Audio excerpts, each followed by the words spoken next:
You certainly killing fire. I did nothing. Carrying me around, so I know he's got that. You never did know that kind of that. That's my psychedelic. They put 30 years on that. I was the one that received it for you. Is that right? Yeah. Well, thank you, Al. Thank you. Anyway, Well, I don't know, thanks for it. I mean, around the back. I'm very serious about it. I thought that I'd was love to, yeah. Well, what did you do for her? Interceded over that box of marijuana, snuff box for it, give him 30 years for it. Yeah. I said, that's entirely wrong. We're But like anyway, I hope to be able to do something. You were acting in his behalf, though. Oh, yeah. Al, don't give up, because I've done 44 months on, I'm still out on 10 years road. So listen, don't give up. The case is still alive, you know. We'll just stay out of jail. That'll be something. I need you now more than ever. Hey, what is Right when I learned the parole board. Listen, when did you two guys meet? Oh, 20, 30 years ago. That was nonsense. 20 years ago, wasn't it? What? That was about 1960, 61. When he went to Harvard. Back at Harvard, 1961, maybe. When he came to visit Harvard, when that the first time he did. Yeah, that's the first time I met. 60. They gave me, Years ago, you know, said, depends on whether you can't high or can't low, doesn't it? I gave him a tablet of 500, a bottle of 500 tablets. I remember that. Take it all at once. Just grow hotter and hotter and hotter. Al, didn't you say that you introduced Tim to CO2? Yeah, so that's right. I think I did. That's right. He dragged us all around Boston with these tanks, and we had people loading in the tanks, and he had us all strapped with the... Well, it's still the best stuff. Oh, it's fantastic. Yeah. You can take. Never go to a... Hardly wait to get it again. Busy businessman's all this these days. Well, I'd like to say, just in general, that I'm taking more LSD now than I ever have before, at least once a week, and I find that it's working better than ever. It's a tonic, isn't it? Yeah. You look very well. The new experimental forms are even better, so... Yeah? I just wanted to get some attention. That's the commercial. Well, Now we can go back to the primetime program. I must just fly around that, because otherwise, if I don't do this, I'll be killed. well, listen, so what has it done, actually, through all the years? A great clarity of vision, a great clarity of mind. If he'd never seen me, he'd have been better off. Great perception. Oh, Al, I don't say that. I owe everything to you. I think you would have. I think you would have. Galactic Center sent you down just at the right moment to... Yeah, to create a disturbance. Well, yeah, she likes disturbance. Well, gentlemen, what do you think's going to happen to it all, really? Do you think we're going to get it back in some form that we might be able to use it effectively or under proper control or what have you? You're talking about bureaucracy and government? My wife and I use more LSD now than I ever did in the past, and sensible people are still doing it. Yeah. And what happens in Sacramento, or in Washington, or in Beijing, or in Saigon, it's never affected us and never will. Well, you certainly worn them out. There's no use in them bothering you anymore. What? Oh, There's no use in them bothering you anymore. I don't mind being bothered. No, you seem to be indestructible. Well, when you started with it all, Al, I mean, Al did, but you started with it all. I mean, you know, you had some kind of a purpose or vision in mind then, didn't you? I still got it. Yeah, well, and I'm in my mind. And you're responsible for carrying it, you know, you're the Johnny Appleseed here, LSD, you know, planting it everywhere you got a chance. Well, I sure did, but I don't think it was a credit thing. It was a credit. I think something should have been done, and I tried to do it. And I'm still trying to do it. Yeah. Okay. And why? Why, Al? Why are you trying to do it? I don't know. What are you doing it for? Well, I don't know. Just, I think it's the thing to do. What else could an old guy my age do that's worth anything? You're looking for some sort of motives, I gather. No. What I'm looking like Freudian motives? No, political motives? No. I was just wondering. Economic motives? Or what? No. I was wondering because I thought that Al had some really personal interest that had reflected something in his own experience. It cost me a couple $100,000. I don't know. I don't know if that's a good motive or not. Not to mention his Not to mention my friends, what it cost them. They all contributed freely or willingly or unwillingly they contributed.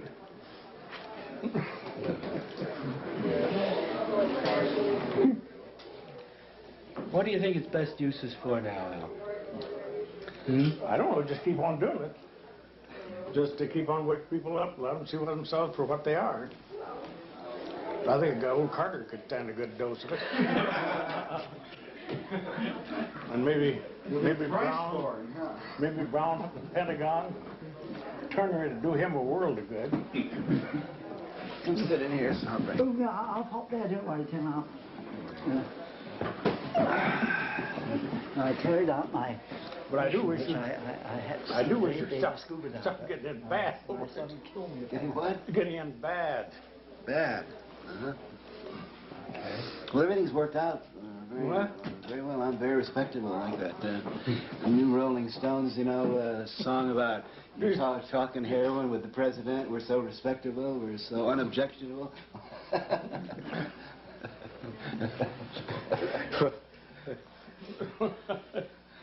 Nobody's bothering me. Are they bothering you? Don't bother, nothing bothers me. If I don't see anyone in this couch that looks being bothered. If something gets on my back, I get it all. Bill Harmon says there's a nice way to do it. Oh, I knew it. I don't know what the nice way is. Hey, Bill, you say you can be gentle about it. Yeah. It's your quote, I'll leave it with you. Well, I'm very gentle. We just remember the first time we met, which is in Cambridge, on the night of the Kennedy election. 1960. In 1960, we went out to this place, and Timothy then was wearing his grey flannel suit and his crew cut, and we had this very interesting discussion with him. And when we went, I don't think I ever told you this, Timothy, but when we went away, we both said what a nice fellow he is. And he said he's a very nice man, and all of a sudden it's very, very nice to think this work's going to be done at Harvard. He said it'd be so good for it. And then I said to Aldous, I said, I think he's a very nice fellow too, but don't you think that he's just a little bit square? And Aldous said, you may well be right. He said, but after all, isn't that what we want? And Timothy, when I'm discussing the need for understanding human temperament, this is the story I tell, because I said, here Aldous and I both deeply interested in the nature of human temperament, and we meet someone who I think that was probably the least satisfactory description of you ever made, Timothy. I think even your greatest enemies would never make that description. And we made it. We were very, very concerned because we felt that you were perhaps a bit too unadventurous. You see what insight we had. Well, you sure contributed your part. But I've always considered myself very square. Yeah. So we were right in a way, weren't we? I always try to hang around the hippest person in the area, and continue to do that, because I feel that I really basically feel I'm square, and I have very little sense of aesthetics, so I try to hang around the most sophisticated, beautiful people in the world, just so hope some of it will radiate off on me. I have other qualities, though. You see your career in the sense of self-improvement and the sort of Horatio Alger stuff. No, it was one of the most monumental ill judgments. But it was very, very interesting. We had a very good evening, but we were not able to drink anything because apparently the laws in Massachusetts are such that when elections are, no one's allowed to drink because of fear that you would corrupt the voters.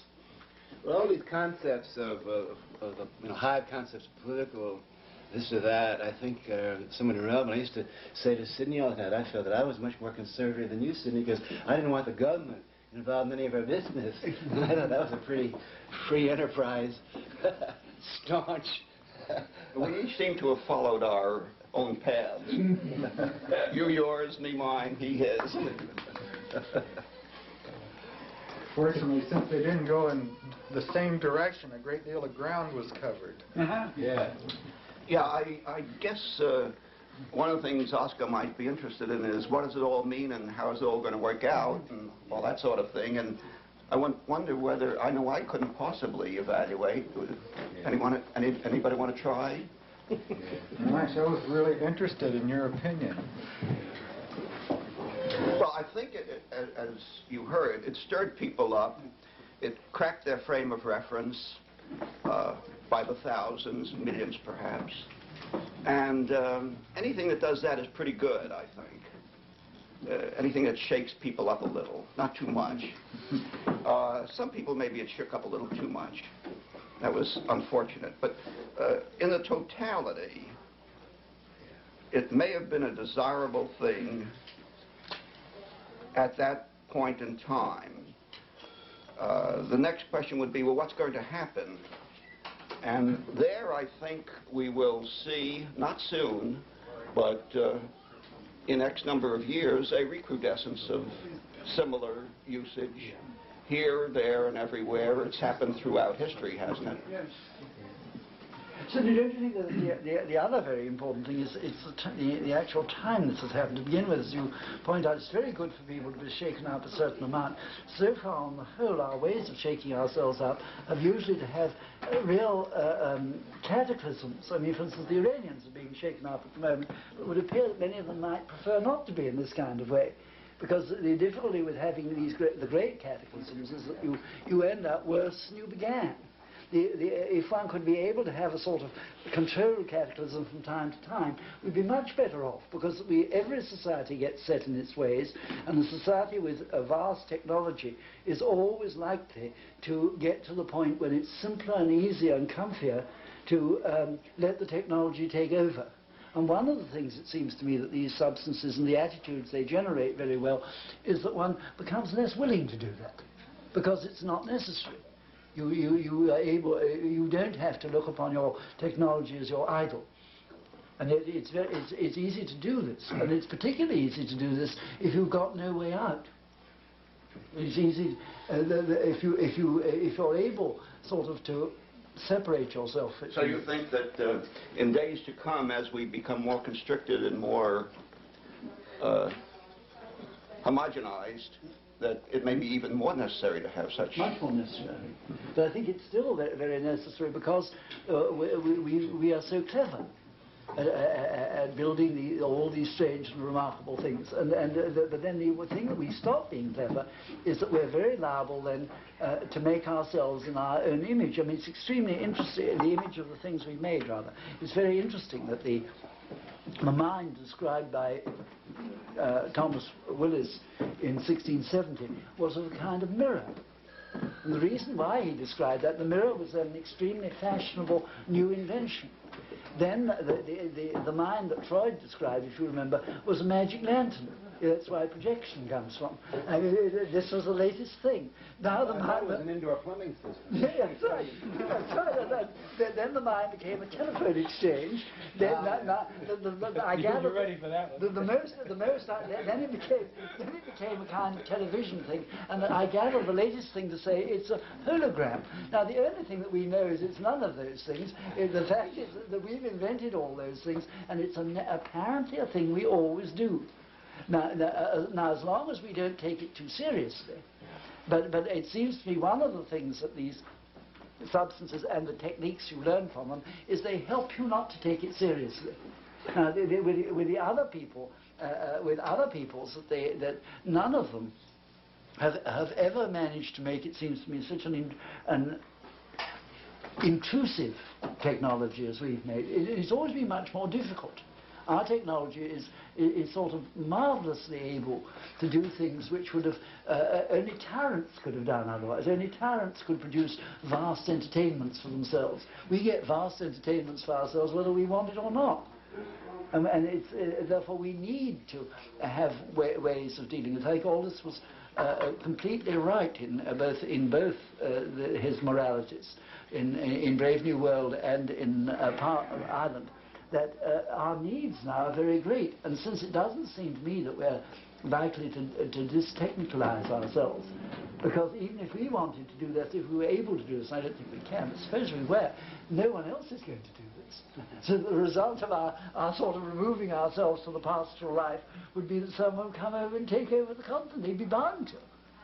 It would be too much of a temptation for anyone with a technology in being to see us like say the Americas in 1492. Oh yeah. Listen, but can I interrupt just one second? You mentioned names. Has it been done yet? I think we should say hello to Aldous Huxley. Yes.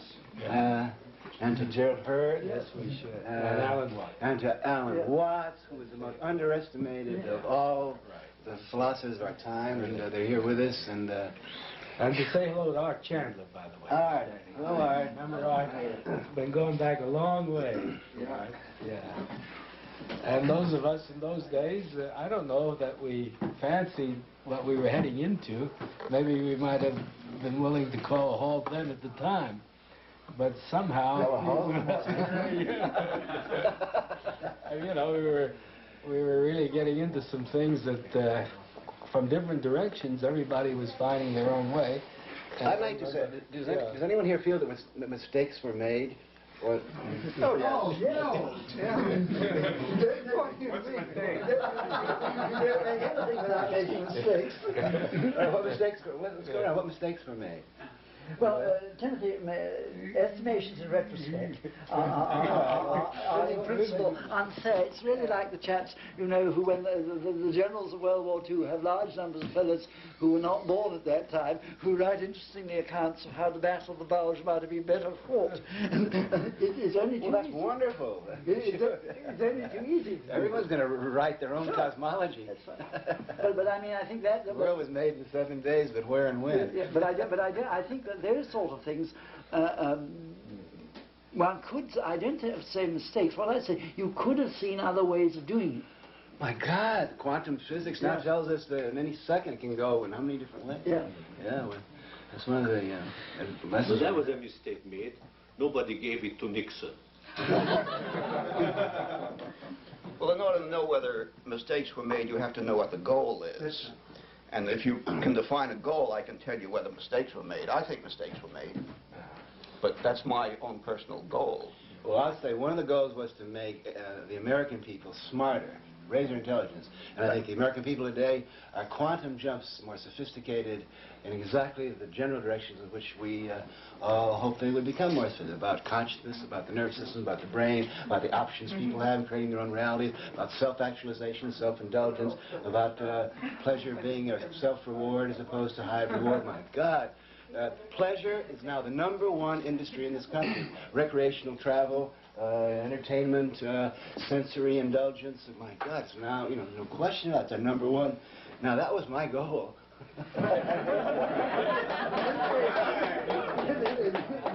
In this case, you certainly made an advance. However, let me put the slightly contrary point of view. This is that we have the awkward thing that we now have chaps like the Ayatollah Khomeini appearing on the scene, but who have the potential of rather different goals. And certainly from where I've been, which you know very well, in the South, these other different goals are always potential. All right, Pakistan is now going back where they're going to cut off hands for the first robbery and foot for the second. Iran is now going back to... No, you know the interesting point about Timothy, don't you? Afghanistan is now... No, Pakistan is going to do this, but they haven't been able to get the doctors to do it, which is, I think, is extremely interesting. One thing I've learned from the criminal justice situation, there'll always be someone to lop the hands off. They've got to lop them off now in a civilized way, and they haven't been able to do that. What was your point, Jim? Yeah. About the Ayatollah. You still haven't been able to levitate that yet. Yeah, I know. Tim said that he was quite successful in achieving his goals. Yeah. Well, I think he's a little presumptuous. Yeah. Who's my goals? I'm not simply talking about my goals. That's right, I I'm forgot. totally Withdraw the presumptuous. Everything they say that's dangerous. He's optimistic, not presumptuous, and he ought to be optimistic. I mean, it's his natural bent. But since we all live in these bubbles that we create, we can only basically give ourselves our own report cards at the end of every so forth. Take credit for that which we didn't do. We didn't. Well, credit. No, I take no credit or blame. But we're talking about goals. See, that's different, isn't it? Credit and blame gets. It's another interesting topic. Sidney, how would you like to have seen it done? Suppose the scenario had been played as you'd liked. Well, I don't put as high a stock on pleasure, although I enjoy it, as Tim does. I would hope that increased human wisdom might have been an appropriate goal. Increased human humaneness. This I don't quite see as occurring. I don't think we're any wiser. Some of us may be.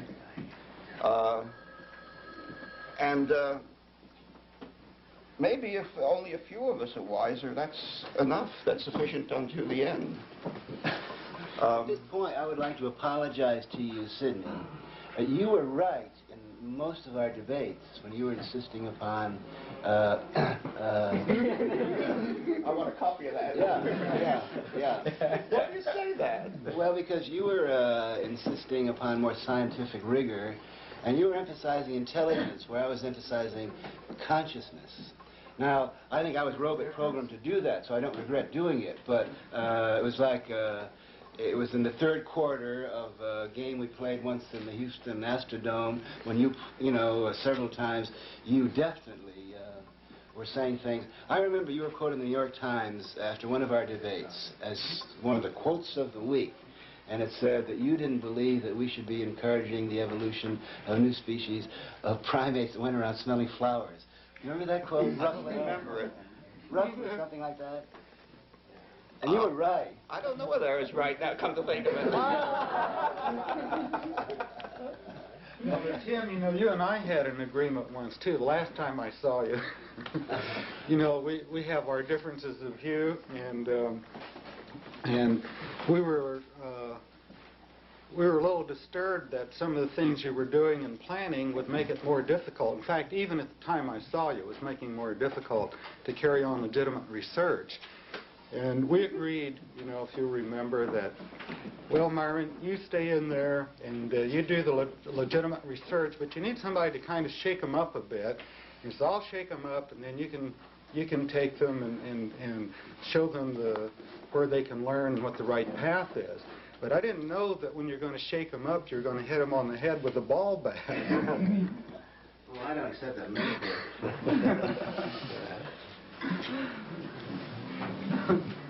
I have had this experience 4 times in the last 15 years, 20 years.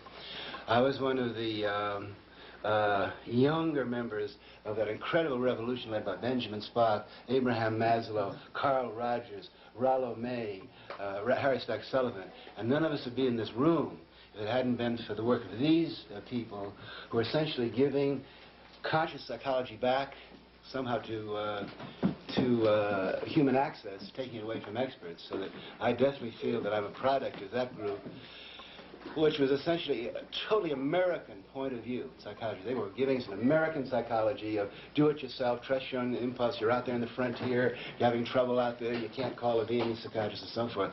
Then, in the 60s, we had the same situation.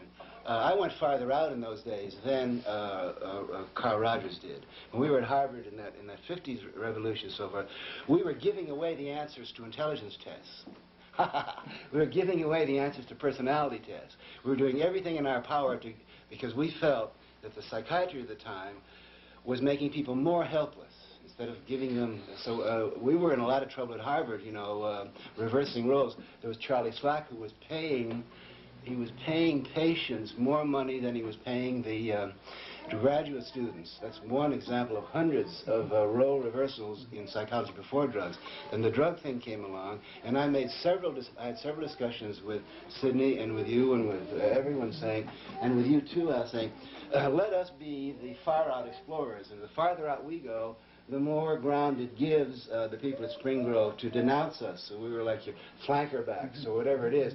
And we were the, very Yeah, and I never felt for a second, the hundreds of times that we debated, anything but this wise affection from you, Sidney, that we were somehow, to the best of our abilities, working for human freedom as we saw it, or playing, and I felt that the particular robot role that I was playing then was to, and we never knew what we were doing, you know, in any clear, precise sense, but it seemed always right to us. Then I had the third experience. I was in Folsom Prison when the notion, I began to understand that space colonization was the same issue, that the notion of going into space had been taken over by NASA, by the Pentagon, by the Soviets, and again, it was I wrote Professor O'Neill at Princeton a letter saying, well, my friend, this is the third time I've been through this, and I'm telling you that I'm going to popularize space migration in the next 2 or 3 years, because it's got to be, you know, people in general have got a new generation, young people in college, young physicist students and young sociology students have got to realize that some of the big issues ahead are the control of space got to be taken away from the, you know, the good guy, bad guys who are always the Pentagon and so forth. And now there's a fourth time involved in a situation like this. Genetics, the DNA code and that sort of thing is more important for the next decade, as the brain was. Who's going to control the brain in the late 60s and 70s? And I always see my role as the same. I wrote the same letter to Edward Wilson. The very same message that, you know, same discussion that I had, and once in a parking lot with you in Palo Alto. And I wrote Professor Wilson of Harvard. You know, he wrote sociobiology, his new book on human nature, very interesting stuff. I said, look, this is the fourth time. I'm going to do everything in my power to popularize the DNA code, Gaia, wisdom, egg intelligence, genetics, genetic cast, structural cast, and so forth. And I'm going to take it too far. It's going to be radical sociobiology. But I'm not interested in persuading the full professors, the full scientists. I'm going to be talking to the undergraduates and to the high school students, and I'm going to be outrageous, and I'm going to suggest the possibilities of genetic research, so that in 5 or 10 years, when they will have had their PhDs and their MDs and so forth, they'll, you know, because it always happens, it's called neoteny, you always have to send the message to the sexually active pre-adults, and then they will figure out what's right and what's good from all that, and then they'll go ahead and perform it for the function of society that I have the next generation. So that I see it all as an incredible loving hookup of people playing different roles, and I've never complained or never explained that I know of about being mistreated, have I? I don't think so. And I just wish, I hope that we all understand that we've all been playing parts that have been assigned to us, and there's no good guy, bad guy, or more credit or blame or whatever. You were, what Gerald Hurd would have said, you were on the cutting edge of things, and that's probably where you belong.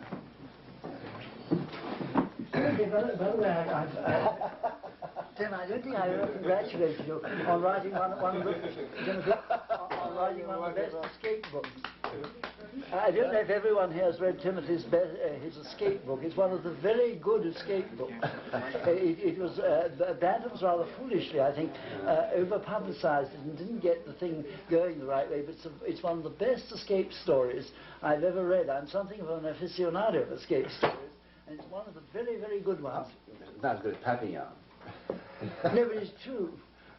Oh, yes, yes, yes.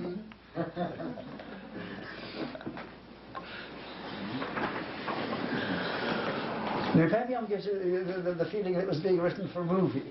And unfortunately, yours hasn't been made into a movie, but it's a very good one. Well, I tried to sell the rights before the escape, but Hollywood wasn't ready. Well, I suppose that would be the best possible move.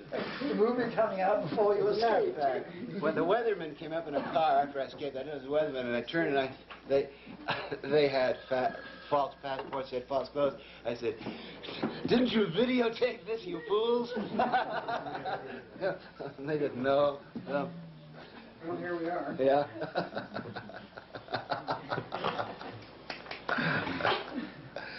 Great tribute to Oscar. Well, how would you like to have seen it go? And I want to know how Al would have liked to have seen it go, because I think that what we're in here, one has a sort of a temperamental network or grid system in which people were seeing the same thing through somewhat different lenses. Well, I think we need people like Tim and Al. They're absolutely necessary to get out, way out, too far out, in fact, in order to move things around. And we need people like you to be reflective about it and to study it. And little by little, a slight movement is made in the totality. So, you know, I can't think of how it could have worked out otherwise. I must confess that when I studied LSD, and then I heard that it was getting out on the streets, I said, this will never sell. It's too intense. People will be too shook up. But it didn't work that way at all. I'm not quite sure I know why, but apparently people were able to sustain it, this intense response. So my record as a prophet is about one down. Well, And aren't so, you right, though, if you take a longer range view, because from what I know, maybe I'm not well enough informed, but it's not a popular street drug anymore the way it once was. I think a fair number of people are still taking LSD, don't you think? Yeah, but the stuff on the street, you can't call that LSD. That's not LSD. Oh, wait a minute.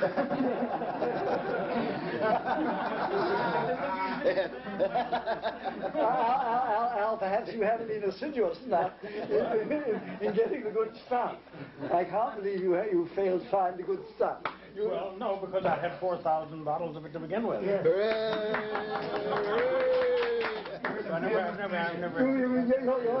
in the position of a man with an excellent cellar who isn't going around looking at the new because I never sold You're not you're not looking at the recent vintages to see how they're coming along. Well, do you think the hippie movement would have come about without LSD or had its impact? I think that'd be a totally different impact, isn't it? What? It'd be a totally different impact.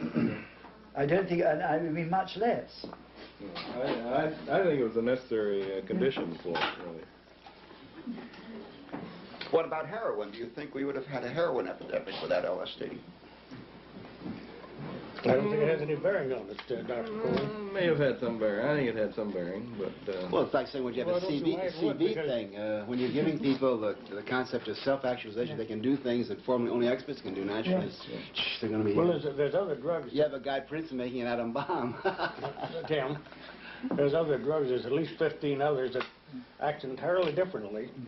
That would still come out that no one's ever said anything about, that we've isolated in the last 10, 12 years, that are far more remarkable than LSD. They really tell you which way you're going. All the harmaline compounds and ayahuasca and all that stuff. We've got all that. I think another person we ought to mention as not being here, but here is John Lilly. Yeah. Well, he will be. He will be. Oh, he will be. Yes, he'll be here shortly. John What will a be here. courageous... And Laura Huxley person, will be huh? here too. She'll be here shortly. So everybody took their chances, I'll tell you that. In some ways, I think that John, you know, we all work within the ranges and so forth. John has gone so far and taken such risks that I just think he's He'll a be hero. there when you get there. Yeah. Boy. Yeah. You know, Tim, I think everybody took risks in their own way, you know. Oh, I and know. not just flying around in the stratosphere one, or, you know, or spending their time in tanks in the other. But there were people who were really working in areas that were very frightening and sometimes very awesome to them, and trying to integrate that and still move along and do what they had to do. And I think people like Art Chandler and so on, and Bill McLaughlin, and Ron Siegel, and others I look around the room, have had, you know, to walk out on a very, very long, narrow plank, too, and look around. And in their way, I think brought back some very good things, you know. I think, you know, it's an interesting thing, too. As you go around the country, I'm sure you all have this experience, You talk to middle-aged, fairly respectable people in Tucson, Arizona, and they said, this is where the acid thing really happened. Tucson.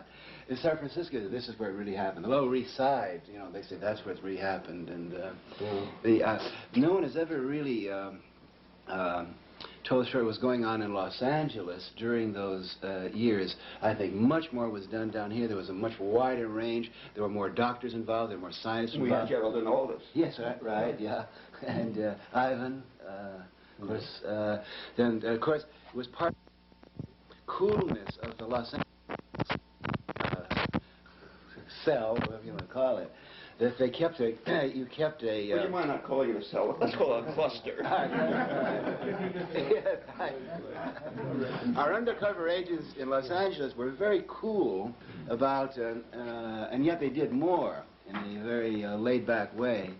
And it's never been as public as some of the other, you know, the buses running around the country paying. Yeah, and then Zinberg says that the visionary experience and all the things he was doing at Harvard and the others, his residents and the rest that he was giving LSD to, they never had a visionary or an ecstatic or a mystic experience, but the whole thing was a California invention. He said, and he said, and the only time it ever happened was when you crossed the Colorado River. You know, I'm reading John Mark's book on the Manchurian search for the Manchurian Candidate, in which he says that the CIA turned us all on. You know, well, that was but idea too. I'd like to get your opinion of what started it. Was it Aldous Huxley's Doors of Perception? Was it Tim Leary? What made the mass use of psychedelics come on, would you say? Well, notice we have to mention the name of Ken Kesey, and of course Allen Ginsberg was an indefatigable Zionist politician for drugs, and But at the very beginning, what would you say? What turned you on, Tim? I don't remember. And Gordon Watson. Don't ever underestimate the effect of that wonderful, respectable, far-out mind. Yes. In Life magazine, there is a banker, Morgan Guarantee Trust banker, lying on the mud hut of a Mexican, you know, saying wonderful, wonderful. Oh, boy. Talk about Joe Namath commercials. Sid, we ran close to 1,000 people through, and each of these people were people that had considerable influence in their own right, and they were bringing the message out. Who turned down Cary Grant? So someone in this room, but I mean Cary Grant. Hartman, and then I saw him a few times. Yeah. But each of us had, and so this thing was just moving geometrically from people who had large audiences themselves. And the rate of the way inquiries were coming in was geometric after a while. And obviously, if that continued, these people who then couldn't get it from us anymore would be seeking to get it elsewhere. Yeah. And it was that kind of a proportion that was taking place. That was, and keeping in mind, of course, that was just a relatively small ripple in a larger pond, but it was carrying a lot of impetus with it. And that might have been one of those things, and then those enclaves joining other enclaves and so on. But I think you're referring to the big explosion. The big explosion was when it came out on the cover story on all the popular magazines, Life, Saturday Evening Post, the whole business that were back. They were all. Well, Aldous' book, Doors of Perception, Heaven and Hell, were extremely important among intellectuals. Yes. And Frank Barron was another person who was very active in the psychology. Of course, it was Albert Hoffman who did it all anyway. I know, right? Yes. Your question, I think, really is directed at where did the young people get it? Because that's where the movement started that really spread it across the country. What do you think about Robert DeRock? That had a lot of effect where I was. In fact, I was very surprised when I saw he second handled the Mendocino County chapter. But didn't that Drugs in the Mind have a lot of effect on campuses and stuff like that? It did. But it was more than just a book or two. It was something in the wind, and I really wonder. First major burst of publicity, is that what you're trying to focus on? Is that the... Well, there were steps all the way. Yeah. Huxley was one of the first. After we were fired from Harvard, that fall, every major magazine came out with a there was a cover story in the Saturday Evening Post. Yeah, and that dangerous. spread it. Yeah, there were three different stories in Playboy.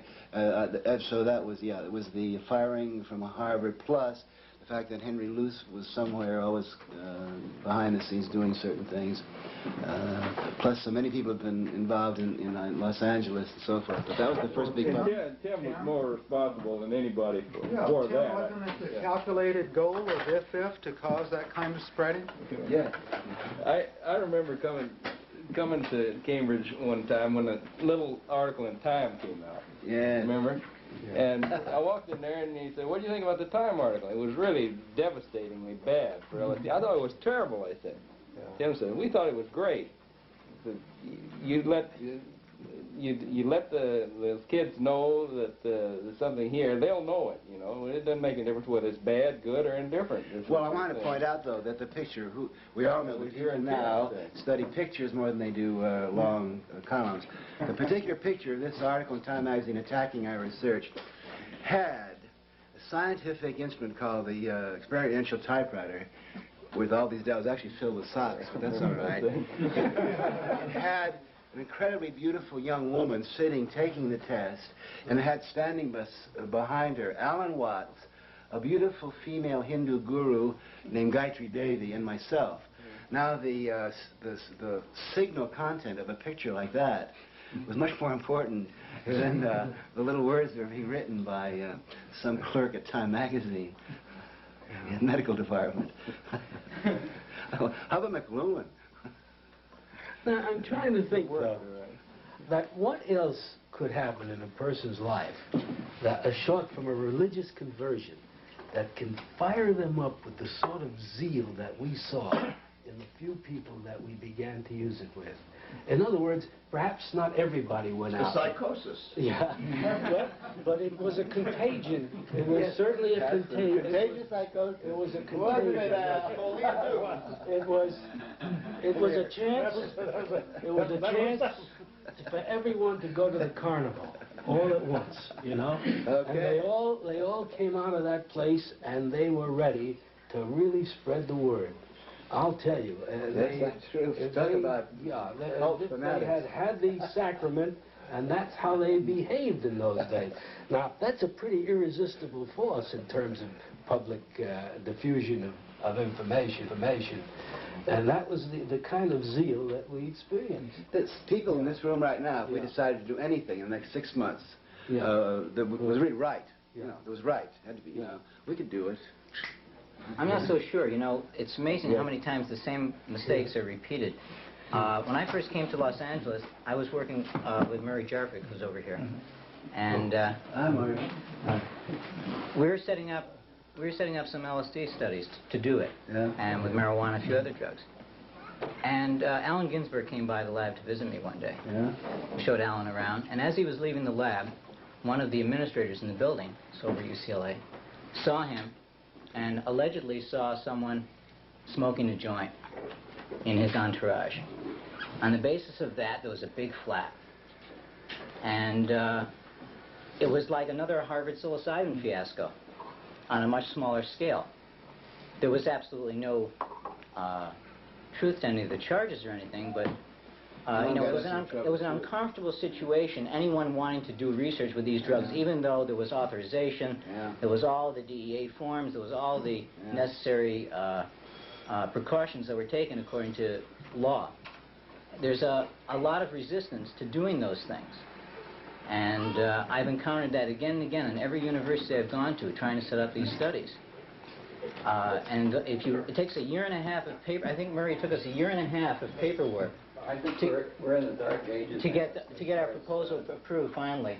Drug research of that type. And the one thing that kept on coming down, they didn't mind marijuana. We were giving marijuana, had 11 hallucinogens listed on the proposal.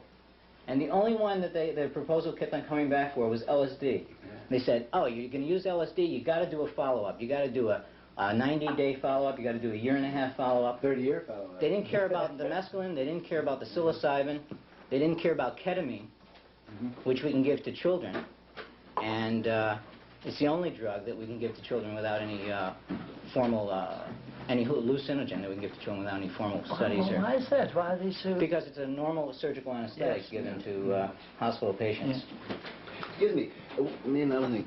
We're talking about historical moments. Yeah, right. The article that Murray and Frank wrote in Scientific American, and again, at another level, was one of the Everest points in all this. And, Yeah. we thank you for that, Murray. Indeed.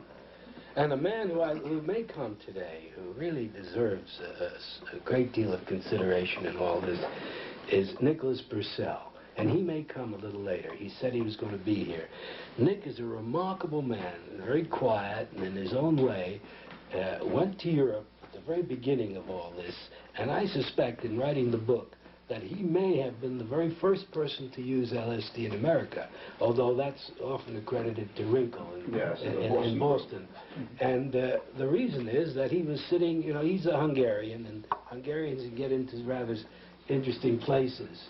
And he was talking to Stoll, the young Stoll, who he said, so he told me, said, by the way, Nick, I don't know if they're talking Hungarian or what, he said, there's a few things I think you ought to try. And he reached into his waistcoat pocket and took out a few vials. And then, here, when you get a chance, he said, you may want to try that. And that was before, to my knowledge, before Wrinkle ever got the material, and before they set up a regular program for its distribution in America. So if Nick comes later, I certainly would love to see him, and appreciate whatever. This is like a Grammy Award session. It really is. Category for it. But no, the thing is that now Nick, Sid, you saw Nick when he was first starting, didn't you? And he had the material before you did, didn't he? Yes. He published an article in the Archives of General Psychiatry very early. Yeah. And then there's the first article about 7th or 8th in the Sandoz bibliography were attributed to two Americans named Bush and Johnson. Yes, of course. In middle America, who just about never showed up anywhere else. And I called Bush and I said, is there really such a person, you know? And he said, yeah. He said, I'm 70 years old, having a marvelous time. I said, hey, did you realize you were the first person to publish in an American journal on LSD? He said, yeah, I guess so. He came to some of the Macy Foundation conferences, you remember. You were there, I think. Yeah. And I said, how did you get onto it? He said, I don't know. We got the idea that if we had a good delirium going, he said, we may shake things up a bit, you know. He said, and Johnson and I said, where did you get it? 1940, 50. He said, oh, we just sent the Sandoz. Amazing. You know Albert's story about that, don't you, about the Sandoz salesman and LSD. Do you know that story?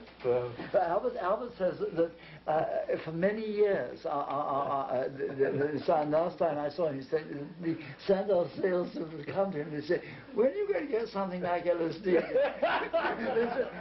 when we used to go out, for Sandoz, you know, it's quite a small, very respectable Swiss company, and they bring their wares along, and no one would show much interest.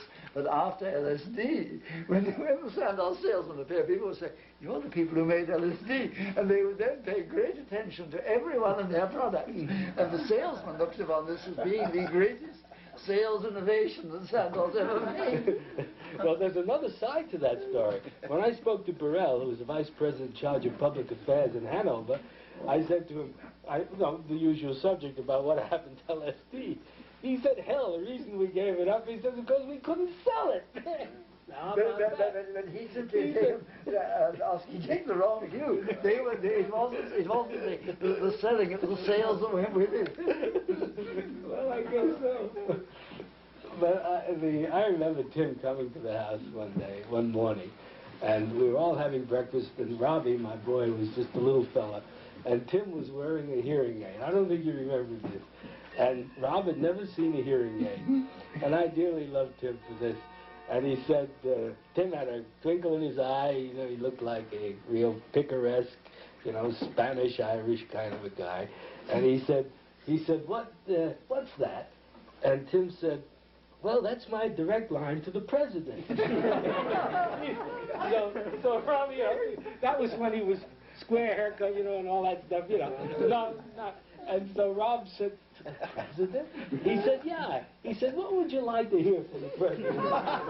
So Rob said, he said, how about no school tomorrow? So he said, sure. And he pulls the hearing aid on, puts it in front of him, and he said, President Johnson? Yes. Is this Tim Leary here, staying with the janitor? Yes, he said. By the way, he said, the young man here, he said, Rob, he said, he would rather there was no school tomorrow. And the next day was a holiday. and Robbie, and for months, Rob said, is that fellow ever going to come back?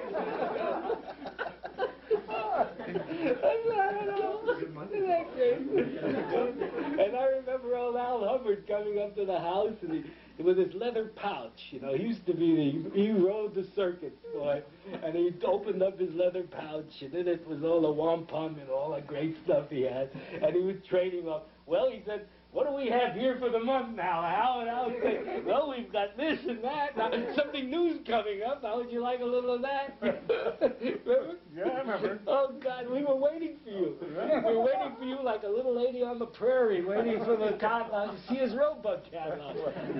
Well, I did the best I could with the tools I had. I know. You had some It was good a primitive period, Al. Let's face it. Al, what did you do with that $1 million check that you carried around with you?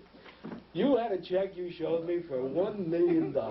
It was the most money I'd ever seen on a check in my life. Well, that's the most I've seen.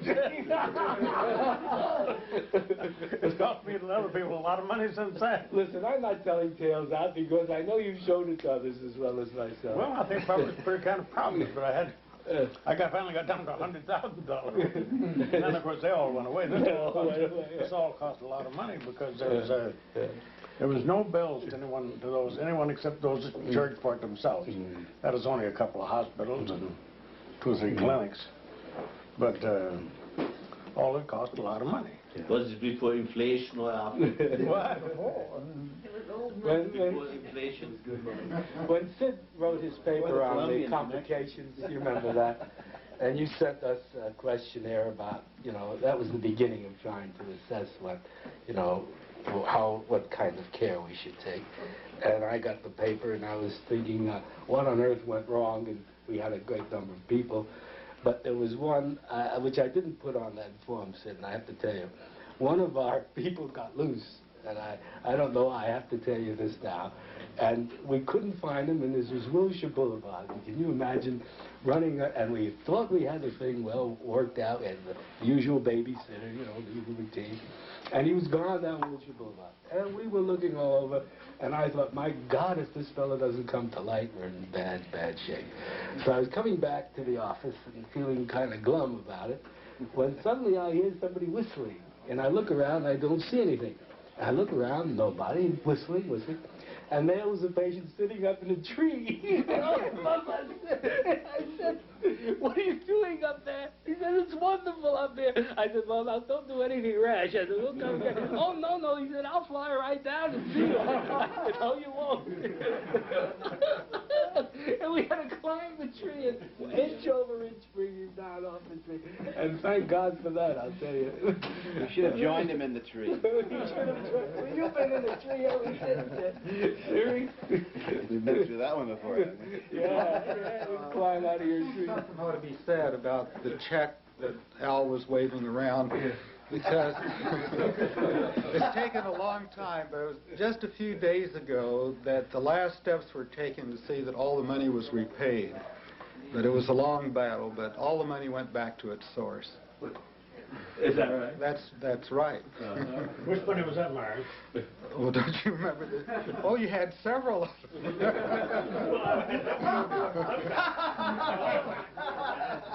Thank God I didn't have to get involved in the others. Funny, you know, I must say to Al's credit that he never made a lot of money selling that stuff at all. He was a great trader, though. He'd say, how about a little almost pure kind of, tetrahydrocannabinol. In those days, it was kind of a viscous you know, oil. Remember that stuff in tubes? Yeah, He yeah, said, yeah. now what have you, he said, what have you got to offer? Well, now, how do you figure this belong business, Byron? What? Went back to where it belonged. How do you figure it? From the source. Huh? The person who furnished the money got it back. How? Well, you know how. I don't know how. But it's not a matter for I don't think it's a matter for public record. Well, I don't know what's different. They're among friends. Only Harry is recording it. $10 million.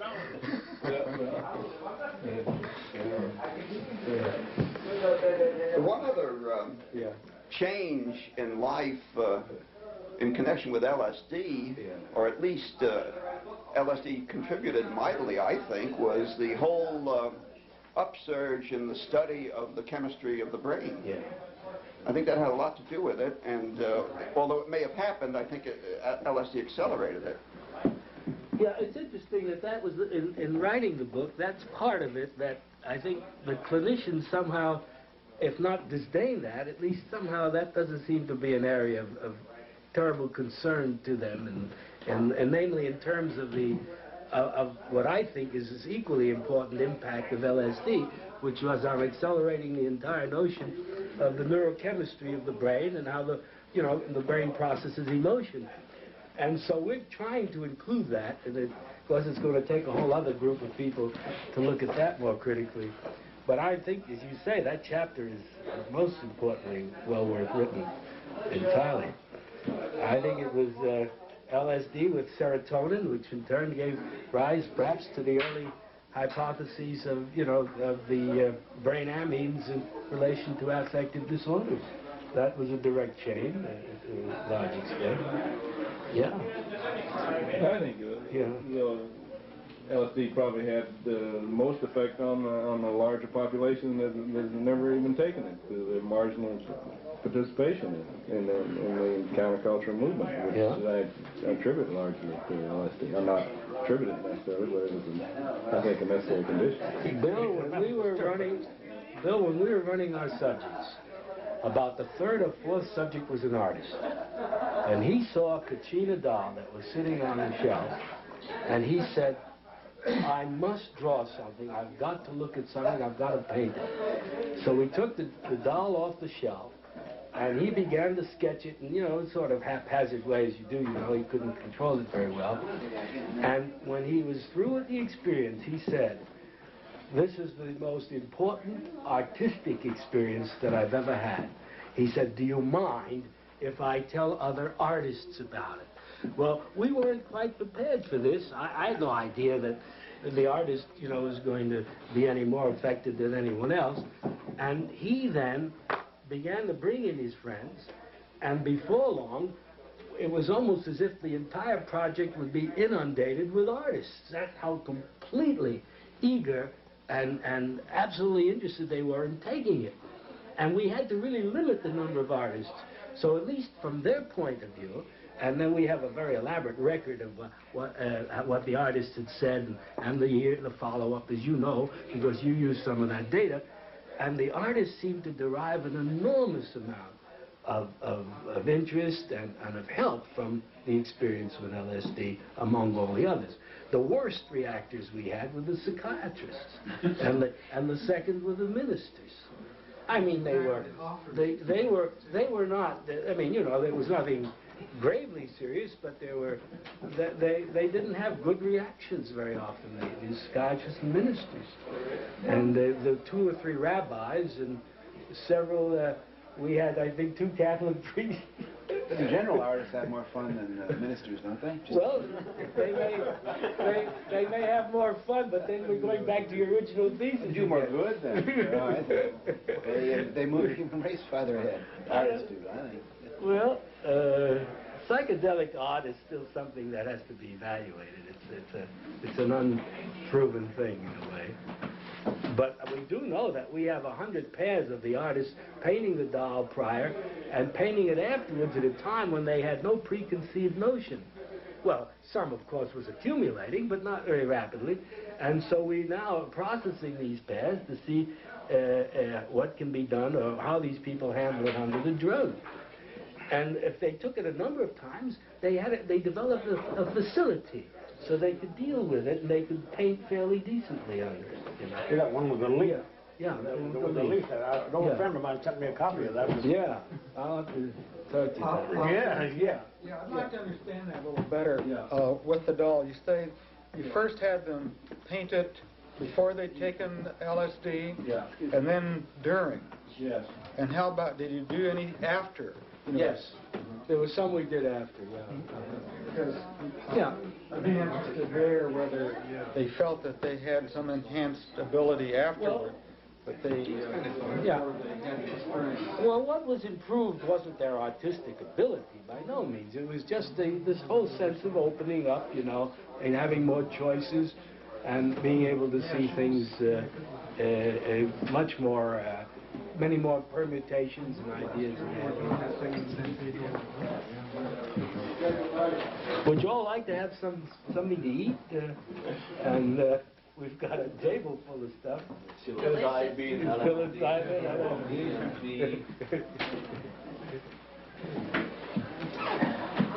Yeah. Well, we really don't know. Yes, sorry, Jeremy. I